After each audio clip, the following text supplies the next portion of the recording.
రాష్ట్రంలో అకాల వర్షాలు బీభత్సం సృష్టించాయి. నిన్న పలు జిల్లాల్లో భారీ వర్షాలు కురిసాయి. ఇక గాలివానకు పలు చోట్ల తీవ్ర పంట నష్టం జరిగింది. తెలంగాణలో మరో 2 రోజుల పాటు వర్షాలు కురిసే అవకాశం ఉందని హైదరాబాద్ వాతావరణ కేంద్ర అధికారులు తెలిపారు.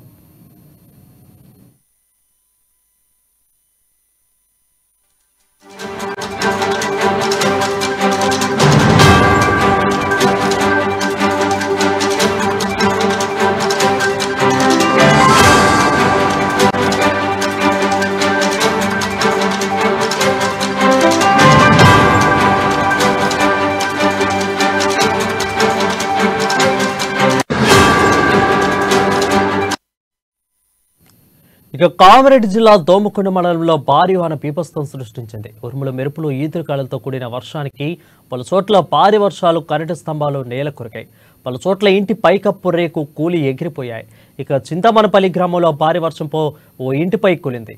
మరో ఇంటిపై ఉన్న రేకులు ఎగిరి పడడంతో లక్ష్మణ్, అనిల్ అనే ఇద్దరికి గాయాలయ్యాయి. పలు చోట్ల కళ్ళల్లో ఆరపోసిన వరిధాన్యం తడిసిముత్తైంది. చేతికొచ్చిన మొక్కజొన్న పంట నేల కొరికింది. కూరగాయల పంటలు, పెండ, బీరకాయ, టమాటా పంటలు దెబ్బతిన్నాయి. ఈదురుగాలులకు కరెంటు స్తంభాలు నేల కొరగడంతో మండల కేంద్రంలో పాటు మండలంలోని గ్రామాలలో కరెంటు సరఫరా పూర్తిగా నిలిచిపోయింది.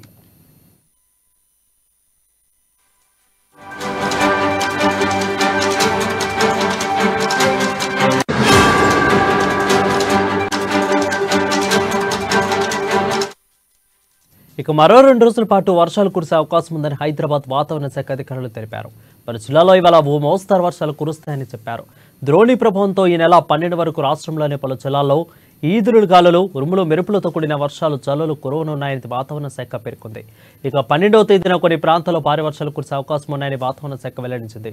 పలు జిల్లాల్లో ఉరుములు మెరుపులతో పాటు ఈదురుగాలులతో కూడిన వర్షాలు పడే ఛాన్స్ ఉందని అన్నారు. గంటకు 30 నుంచి 40 కిలోమీటర్ల వేగంతో ఈదురుగాలులు వీస్తాయని అధికారులు, రైతులు అప్రమత్తంగా ఉండాలని సూచించారు.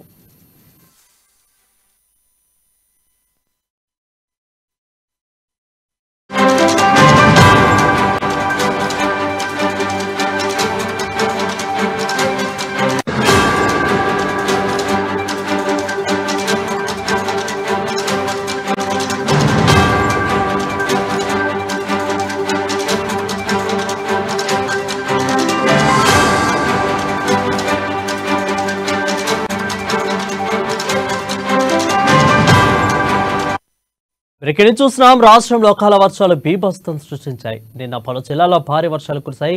ఇక గాలివానకు పలు చోట్ల తీవ్ర పంట నష్టం జరిగింది. తెలంగాణలో మరో 2 రోజుల పాటు వర్షాలు కురిసే అవకాశం ఉందని వాతావరణ శాఖ అధికారులు తెలిపారు.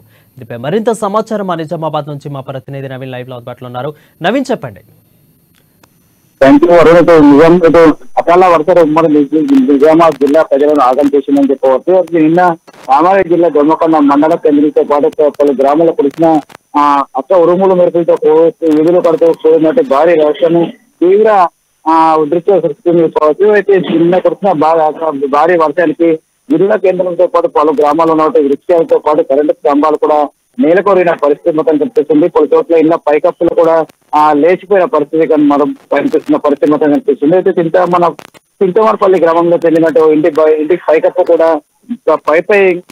ఇంటిపై కూడా భారీ వృక్షం కూలిపోవడంతో తీవ్ర నష్టం కూడా ఏర్పడిన పరిస్థితి కనిపిస్తుంది. ఇంటిపై అక్కడ ఉన్నవాటి లక్ష్మణ్, అలాగే అనిల్ అనే ఇద్దరు వ్యక్తులకు కూడా గాయాలు పడినట్లుగా తెలుస్తుంది. దాంతో వీరిని దోమకొండ ప్రభుత్వ ఆసుపత్రికి తరలించారు. అయితే పలు చోట్ల ఆరబోసిన వరి ధాన్యం కూడా తలసి ముద్దైన పరిస్థితి మాత్రం కనిపిస్తుంది. నిన్న కురిసిన భారీ వర్షానికి కూడా ఏదైతే ఆరుంగాల్లో పండించిన బట్టి రైతులు తీరా ఇటు వరి ధాన్యాన్ని కొనుగోలు కేంద్రాల వద్ద తీసుకొచ్చిన వరి ధాన్యం కూడా పూర్తిగా తలసి ముద్ద కావడంతో కూడా రైతులు తీవ్ర ఇబ్బంది, ఆందోళన చెందుతున్న పరిస్థితి మొత్తం కనిపిస్తుంది. ఇదే విధంగా ఈ మొక్కజొన్న, కూరగాయలు, బెండ, బీర, టమాటా వంటి పంటలు కూడా దెబ్బతిన్న పరిస్థితి మాత్రం కనిపిస్తుంది. అనేక ప్రాంతాల్లో కూడా పూర్తిగా కరెంటు స్తంభాలు విరిగిపోవడంతో కూడా కరెంటు కూడా సరఫరా కాని పరిస్థితి మాత్రం ఏర్పడింది చెప్పవచ్చు. దీంతో కూడా ప్రజలు తీవ్రంగా ఇబ్బంది పడుతున్నారు. అయితే తమను తడిసిపోయిన వరి ధాన్యాన్ని కూడా కొనుగోలు చేయాలని, ప్రభుత్వమే కొనుగోలు చేయాలని చెప్పి కూడా రైతులు చెప్తున్నారు. లేకుంటే తాము పూర్తిగా నష్టపోతామని చెప్పి కూడా వీరు ఆందోళన చెందుతున్న పరిస్థితి మొత్తం కనిపిస్తుంది. మొత్తం మీద చూస్తున్నట్లయితే అకాల వర్షాలు నిజామాబాద్ జిల్లా రైతులతో పాటు ప్రజలను నిండా ముంచిందని చెప్పవచ్చు. వరుణ్, రైట్. ఇక నవీన్, రానున్న 2-3 రోజులు కూడా వర్షాలు పడే అవకాశాలు, భారీ వర్షాలు పడే అవకాశాలు ఉన్నట్లు తెలుస్తూ ఉంది. సో రైతులకు అధికారులు ఎలాంటి వరుస సూచన చేస్తున్నారు? అదేవిధంగా పునరావాస కేంద్రాలు ఏమన్నా ఏర్పాటు చేసే అవకాశాలు ఏమైనా కనిపిస్తున్నాయా? అయితే ప్రధానంగా నిన్న కురిసిన వర్షాలకు పూర్తిగా ఇటు నిజామాబాద్ జిల్లా చెందినటువంటి రైతులు కావచ్చు ప్రజలు కూడా తీవ్రంగా ఇబ్బందులు పడుతున్నారు. అయితే పూర్తిగా వర్షాన్ని కూడా చేతికొచ్చిన పంట కూడా నీట మునగడంతో కూడా రైతులు ఆందోళన చెందుతున్నారు. తమ పంటలు కూడా ప్రభుత్వమే కొనుగోలు చేయాలని చెప్పి కూడా చెప్తున్న పరిస్థితి కనిపిస్తుంది. అయితే ఇప్పటికీ సీఎం రేవంత్ రెడ్డి కూడా తడిచిన వర్షాన్ని తాము కొనుగోలు చేస్తామని చెప్పి కూడా ఇప్పటికే మాట ఇచ్చిన పరిస్థితి కనిపిస్తుంది. దీంతో కూడా రైతులు కొంత ఆనందం కూడా వ్యక్తం చేస్తున్న పరిస్థితి కనిపిస్తుంది. దీనికి తగ్గట్లో కూడా జిల్లా మరో 2 రోజులు వర్షం పాతం ఉండడంతో కూడా జిల్లా చెందినటువంటి అధికారులు కూడా వారికి పునరావాస కేంద్రాలు ఏర్పాటు చేయడంతో పాటు వారికి అండగా నిలిచేందుకు కూడా ప్రయత్నం చేస్తున్న పరిస్థితి కనిపిస్తుంది. Right, thank you Naveen for the updates.